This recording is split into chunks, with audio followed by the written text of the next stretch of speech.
Good morning, class. A very healthy good morning to you all. I'm your EVS teacher, and today I am explaining the last part of this chapter. I hope you all have understood the previous parts which I has taught you earlier. Okay? So now, and children, I has gave you a homework also na for collecting some packets of packed food like chips, biscuit or breads in which you have seen the packing date and the expiry date.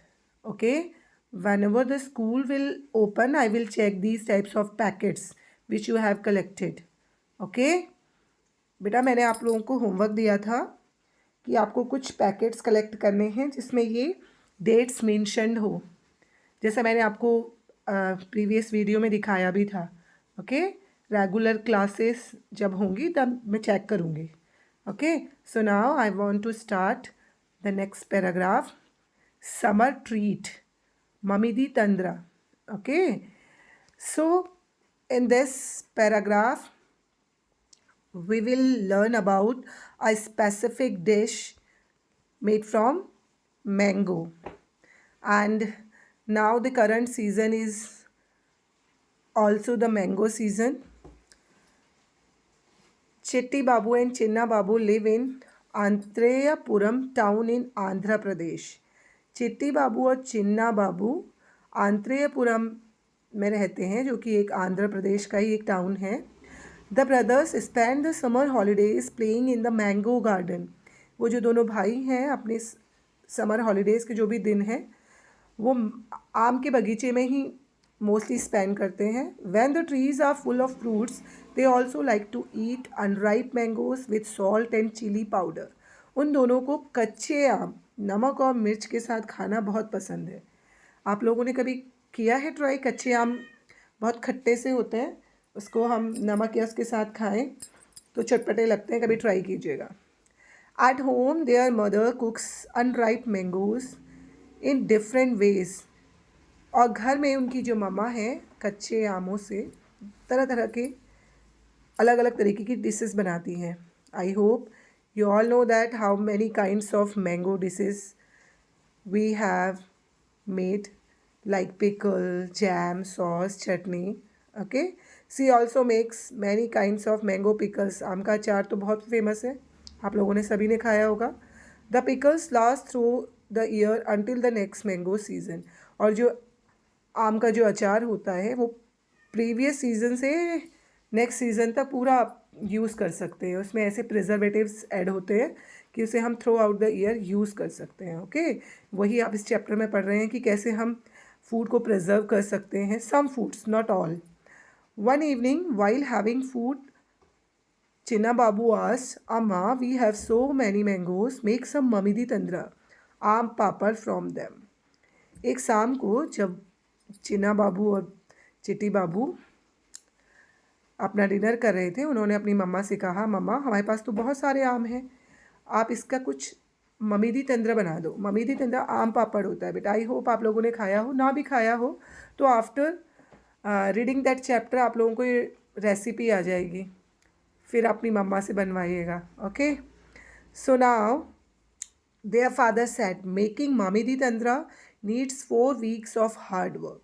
उनके पापा ने reply दिया, ममिदी तंद्रा बनाने के लिए हमें 4 हफ्तों तक बहुत वर्क करना होता है. ठीक है, 4 हफ्ते की प्रोसेस लगती है, दैट मीन्स इसे बनाने में. If you both promise to help us every day for the next 4 weeks we can together make the mamidi tandra. अगर आप पूरे 4 weeks तक रेगुलर हमारी हेल्प करने का प्रॉमिस करें तो हम बना सकते हैं. Both the brothers quickly agree to help. दोनों भाई बहुत जल्दी एग्री हो गए, सहमत हो गए कि हाँ हम हेल्प करेंगे. The next day both the children went to the market with their father. They bought a mat woven from the leaves of the palm tree, poles of casuarina tree, string made of coconut husk, some jaggery and sugar. फिर वो market गए, उन्होंने वहाँ से एक mat ली जो कि palm के पत्तों की बनी हुई थी, एक पोल पोल देखते, बैम्बू टाइप के होते हैं डंडे, वो लिए, स्ट्रिंग, तार ली थोड़ी सी, और कोकोनट हस्क, नारियल की बनी हुई रस्सी देखी होगी आपने, और थोड़ा सा गुड़ और शुगर। ओके, ये सारा material is required for the mamidi tandra, making mamidi tandra. Okay, so after that amma found a sunny place in the backyard. फिर अम्मा ने एक ओपन, जहाँ पे सूरज की ब्राइटली रोशनी आए, ऐसा प्लेस इसके लिए चाहिए, वो मम्मा ने ढूंढा। Both the brothers made a high platform by using poles. अब वो जो पोल लेके आए थे उससे उन्होंने क्या किया, एक ऊंचा सा प्लेटफॉर्म बनाया, मतलब नीचे फ्लैट लैंड से थोड़ा ऊपर, ताकि इसमें डस्ट वगैरह ना जाए। अगर 4 वीक का ये प्रोसेस है, थोड़ा सा ऊंचा उन्होंने प्लेस बनाया। They spread out and tied mat on them. अम्मा ने एक सनी प्लेस ढूंढा जहाँ पे ब्राइट रेज आती है सन की। देन दोनों भाइयों ने अपनी मम्मा की हेल्प के लिए प्लेटफॉर्म बनाने के लिए, प्लेस बनाने के लिए, इसके लिए देखिए आपको जैसा पिक्चर में दिख भी रहा है, थोड़ा ऊंचाई में प्लेस बनाना होता है, ताकि क्योंकि 4 वीक तक आप उसे स्प्रेड करके रखेंगे, मैंगो के जो जेली बनेगी, तो उसमें डस्ट वगैरह ना जाए, इसलिए they spread out the mat on that platform. फिर उन्होंने उस मैट को उस प्लेटफॉर्म पे स्प्रेड कर दिया, बिछा दिया, इसे टाई अप कर दिया, पिक्चर में दिख रहा है आपको। द नेक्स्ट डे अपा choose the most ripe mangoes. अगले दिन पके पके आम चुन के लाए उनके father. They took out the mango pulp into the large pot. Pulp आप जानते हो, जो पके हुए मैंगो हम खाते हैं, जिसका जो पार्ट, जो जूसी सा जो पार्ट होता है, उसे पल्प कहते हैं, जिसे हम खाते हैं। उसका छिलका और अंदर का जो सीड होता है उसे हम फेंक देते हैं, तो वही जो पार्ट खाया जाता है उसे कलेक्ट करते हैं अलग से पॉट में ममिदी तंद्रा बनाने के लिए। Then they strain the pulp through a fine muslin cloths. उसके बाद मुस्लिन क्लोथ एक तरह का पतला सा कॉटन का कपड़ा ही होता है। इसे मोस्टली पनीर बनाने के लिए या इस तरह के जो डिशेस होती हैं जिन्हें स्क्वीज करके बनाया जाता है, उसमें यूज़ होता है। आपने मुस्लिन क्लोथ लेना है, उसके अंदर ये सारा पल्प डाल देना है, to remove the fibres from the pulp. उसमें जो रेसे जैसे होते हैं, आपने कई बार पका हुआ आम जब खाया होगा, उसमें देखा होगा कुछ रेसेस भी निकलते हैं, रेसे वगैरह जो होते हैं ना, उसे अलग करने के लिए।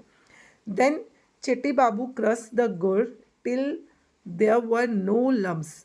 उसके बाद चिट्टी बाबू ने, उन दोनों भाइयों में से जो एक भाई था, उसने गुड़ को क्रश किया, जैगरी को क्रश किया, ताकि उसमें कोई ऐसे पॉट्स ना बने और वो स्मूथ हो जाए। They added the jaggery and sugar in equal amount. फिर उन्होंने शुगर और जैगरी, गुड़ और चीनी को बराबर बराबर अमाउंट में मिक्स कर लिया। Okay, then Chinna Babu mix the jaggery and गुड़, sorry and sugar well with a big spoon. Sugar को और जैगरी को, चीनी और गुड़ को बराबर मात्रा में मिलाने के बाद उन्होंने स्पून से अच्छे से मिक्सअप कर लिया, मतलब घोट लिया खूब। Amma then spread this pulp into a thin layer over the mat. फिर उसके बाद अम्मा ने वो जो मैट बिछाई थी ना ऊंचे से प्लेटफॉर्म में, उसमें स्प्रेड कर दिया, एक पतली सी लेयर बना के। The thin layer was left to dry in the sun. और उस लेयर को सन रेज में या धूप में सुखाने के लिए रख दिया। In the evening they covered the mat with a clean sari to avoid any dust. उसके बाद शाम के समय उसके ऊपर एक पतली सी साड़ी से कवर अप कर लिया, ताकि इसमें डस्ट वगैरह ना जाए। Okay, the next day they again took out some mango pulp. उसके बाद कुछ मैंगो पल्प और लिए उन्होंने। They added jaggery and sugar into the pulp. फिर सेम जो प्रीवियस इन्होंने जो मेथड की थी वही किया। पल्प को मस्लिन क्लॉथ में रब किया, उसमें थोड़ा सा jaggery and sugar add on किया, और उसके बाद उसको जो पहले दिन जो लेयर डाली थी उसके ऊपर एक और लेयर बना दी। This work was given to both the brothers. और ये जो काम था उन भाइयों को भी दिया गया। Both of them together spread many layer over it, one by one. जो फर्स्ट लेयर थी उसके ऊपर एक एक लेयर करके उन्होंने बहुत सारी लेयर्स लगाई। For the next 4 weeks they hoped that it would not rain. और अगले जो 4 वीक का जो टाइम पीरियड था, उन्हें पूरी होप थे कि बारिश ना हो। अगर बारिश होगी तो कैसे ड्राई अप होगा। Okay, so for 4 weeks they added layer after layer until the jelly grew 4 centimeters thick। और 4 वीक तक कॉन्टीन्यूसली एक लेयर के ऊपर दूसरी लेयर, दूसरी के ऊपर तीसरी, वो लेयर चढ़ाते रहे, ओके, जब तक कि वो जो उनकी जेली की जो लेयर थी वो 4 सेंटीमीटर तक थिक नहीं हो गई, मोटी लेयर नहीं हो गई, ठीक है। जैसे एक केक होता है, केक देखा आपने, केक भी 3 या 4 सेंटीमीटर तक का उसकी थिकनेस होती है, वैसे एक गोल्डन कलर का केक बन गया हो, पूरा इतना ऊंचा सा लेयर हो गया। आफ्टर सम डेज अमा सेट, कुछ दिनों बाद अमा ने कहा, द ममीदी तंद्रा इज़ रेडी, जो आपका जो ममीदी तंद्रा है वो अब तैयार है। We can take it out and cut into the pieces tomorrow, हम क्या करेंगे, कल इसे लाएंगे और कट करेंगे पीसेस में। The next day the mat was brought down from the platform, फिर उन्होंने उस प्लेटफॉर्म से अगले दिन वो जो मैट थी वो नीचे उतारी। Mamidi tandra was cut into smaller pieces, छोटे छोटे पीसेस बना लिए उस ममीदी तंद्रा के। The brothers tasted it, it was tasty, और दोनों भाइयों ने टेस्ट किया उसे और बोला ये बहुत ही टेस्टी था वो। छिना बाबू said, wow, how tasty. After all, we have also helped in making it. और इसका सारा क्रेडिट उन दोनों भाइयों ने अपने आप को ही दे दिया और बोला वाह बहुत टेस्टी, और होगा क्यों नहीं, हमने इससे बनाने में हेल्प की थी। Okay, so now I hope आप लोगों को सबको एक अच्छी सी रेसिपी मिल गई है। अब आप लोग भी ट्राई कीजिएगा mamidi tandra, and the chapter is complete now. We will discuss the exercise of this chapter on tomorrow. Till then, you all have listened that video carefully and understood. If you have any query regarding this chapter, you can send me the message. Otherwise, note your doubts in your notebook. We will discuss it in our regular classes. Okay, till then, have a nice day.